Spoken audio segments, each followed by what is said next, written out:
हरिओम। जय श्री कृष्ण। सबसे पहले तो आप सभी को मेरी तरफ से, मेरे कर्मकांड के इस पूरे परिवार को, आप सभी को होली की बहुत बहुत शुभकामनाएं। आज मैं आपको बताने वाला हूँ होली की रात्रि का एक अद्भुत, प्रामाणिक और जिसका अनुभव न केवल हमने लेकिन आपने भी किया होगा, बहुत लोगों ने किया है।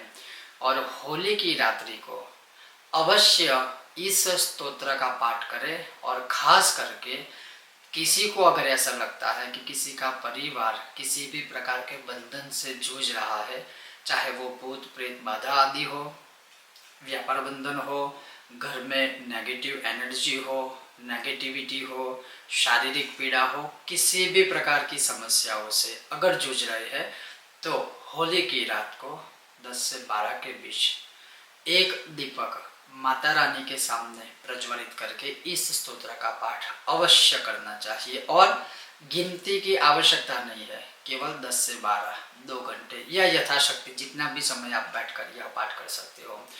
और इस पाठ को दुर्गा सप्तशती के पाठ से अवश्य किया ही जाता है। उसके बिना दुर्गा सप्तशती का पाठ पूर्ण नहीं होता, ना कभी कहलाता है। और मैं जिस स्तोत्र की बात कर रहा हूँ वो है कीलक स्तोत्र। कीलक का मतलब ही होता है किल, मतलब किसी को कील ठोककर बांध देना। और शास्त्रोक्त परिभाषा के अगर हम बात करें, शास्त्रोक्त परिभाषा में अगर इसे समझने की कोशिश करें, तो अगर किसी ने किसी भी प्रकार का कील, कोई परिवार के ऊपर कील लगा दिया होता है, मतलब कहने का मतलब ये होता है कि कोई ब्लैक मैजिक, मंत्र तंत्र आदि से परिवार को कीलित कर दिया होता है, तो वो परिवार चाहे कितनी भी मेहनत करे, कितना भी संघर्ष करे, वो कभी आगे बढ़ ही नहीं पाता है। और उसका वो बहुत सारे सॉल्यूशन खोजने की भी कोशिश करते हैं, लेकिन कोई सॉल्यूशन नहीं मिलता है। तो होली की रात इस प्रकार के कीलकों से, कीलितों से मुक्त होने के लिए सबसे उत्तम रात्रि है। तो अवश्य इन 2 घंटों में 10 से 12 के बीच अवश्य माता रानी के सामने एक गाय के घी का दीपक प्रज्वलित करें, धूपबत्ती प्रज्वलित करें।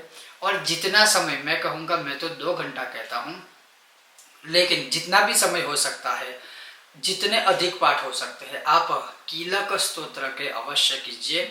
आपके परिवार में किसी भी प्रकार का बाधा होगा, बंधन होगा, भूत प्रेत पिशाच दोष आदि होगा, नवग्रह दोष होगा, पितृ दोष होगा, किसी ने कुछ कर दिया होगा, व्यापार बंद गया होगा, पति पत्नी का संबंध से लेके किसी भी प्रकार का कोई भी दोष है, यह कीलक स्तोत्र खास करके होली की रात्रि में बहुत फल देता है। और उसके पश्चात आप चाहो तो दूसरे दिन से, मतलब होली के दूसरे दिन से प्रतिदिन सुबह सिर्फ एक पाठ इसका कर सकते हो या शाम को कर सकते हैं। तो मत भूलिए होली की रात्रि को कीलक स्तोत्र का पाठ करने की विधि, या कीलक स्तोत्र को अवश्य आप कीजिएगा। संस्कृत में ना आए तो हिंदी में करने की कोशिश कीजिएगा। आप सभी का बहुत बहुत धन्यवाद। जय श्री कृष्ण, ओम गणेश। और एक बार फिर से सभी को मेरी ओर से होली की बहुत बहुत शुभकामनाएं।